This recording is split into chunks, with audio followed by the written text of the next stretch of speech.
आता मी सध्या असं दाखवतो आणि इथून एक कट मारा, इथून एक कट मारा, तीन तुकडे झाले आपले आता. तर चार घड्या, चार तुकडे निघाल्यानंतर असे चार तुकडे निघाले. आलं? तेव्हा याच्यात ठेवलं की लक्षात येईल की चार तुकडे आपण मला माहिती लक्षात येतं. किती तुकडे झाले? चार.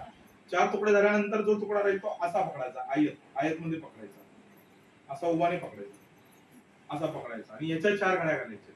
मग याच्या चार घड्या अशा आणि अशा घालायच्या नाही, चार पदरासारख्या घालायच्या. म्हणजे ही पहिली घडी आणि ही दुसरी घडी. लक्षात?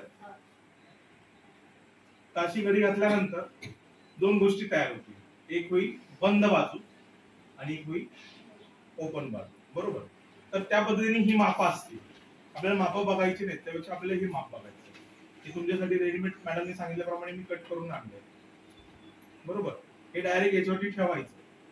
हे ठेवत असताना फक्त लक्षात घ्यायचं बंद बाजू आणि वरची बाजू मॅच झाली पाहिजे. त्याच्यावरती लिहिलंय आपण, इथे लिहिले बंद बाजू, इथे खुली बाजू लिहिली. आपण याच्यावरती ठेवायचं. वरचं टोक जे आहे ते मॅच झालं पाहिजे आणि बंद बाजूला ते मॅच झालं पाहिजे. लक्षात? दाखवतो. मग इथे कमी राहिलं जास्त राहिलं इकडे काही टेन्शन घेऊ नका. बरोबर?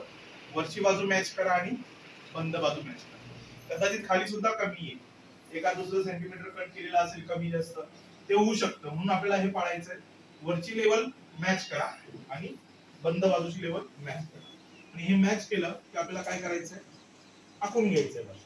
मग आपण डायरेक्ट काय करणार आहोत, कट करू. कट करा, तुम्ही माप घेऊन ठेवा, नंतर एकदम शिवायला घ्या, कसंही चालेल. फेमस आहे ना सध्या तो गोल, जरा घाईघाईतच दाखवतो.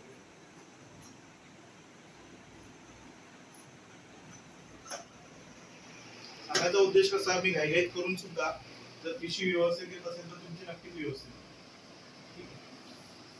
आलं?